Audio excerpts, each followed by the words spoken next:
self-driving mode and the Rainbow Highway. Rainbow Road. The Rainbow Road. I highly recommend, if you get a Tesla, that you don't get the 15,000 full self-driving option out of the gate, because then you're locked into it. You're going to pay 15,000 for it, whether you want it or use it or not. The best thing to do is try it with the monthly subscription, which is only $299 a month, and you can enable that anytime from any Tesla Y. So then you can try it out for 2 or 3 months for like, you know, $600, $700, $800.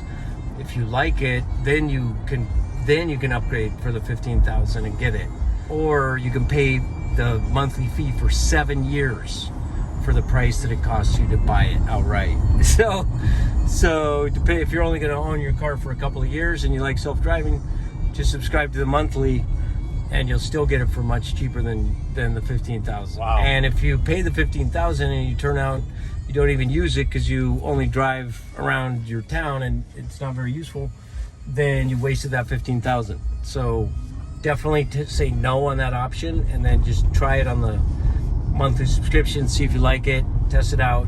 If it's just what you need, then go ahead and pay for the 15,000. Good way to explore it without being fully it's a dedicated. pretty nice feature that they did like that. I mean, because it's all software that's like on board the system.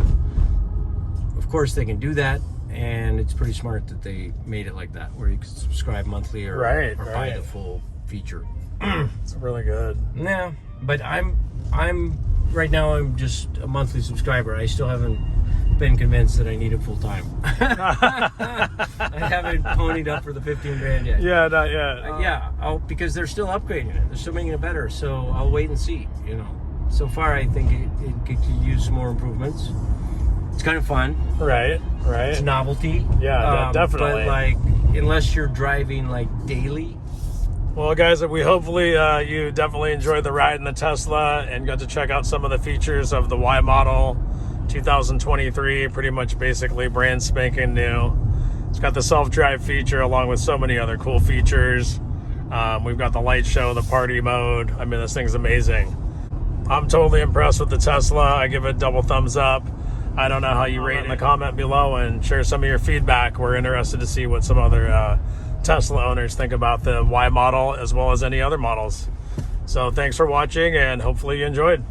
See you on the next video.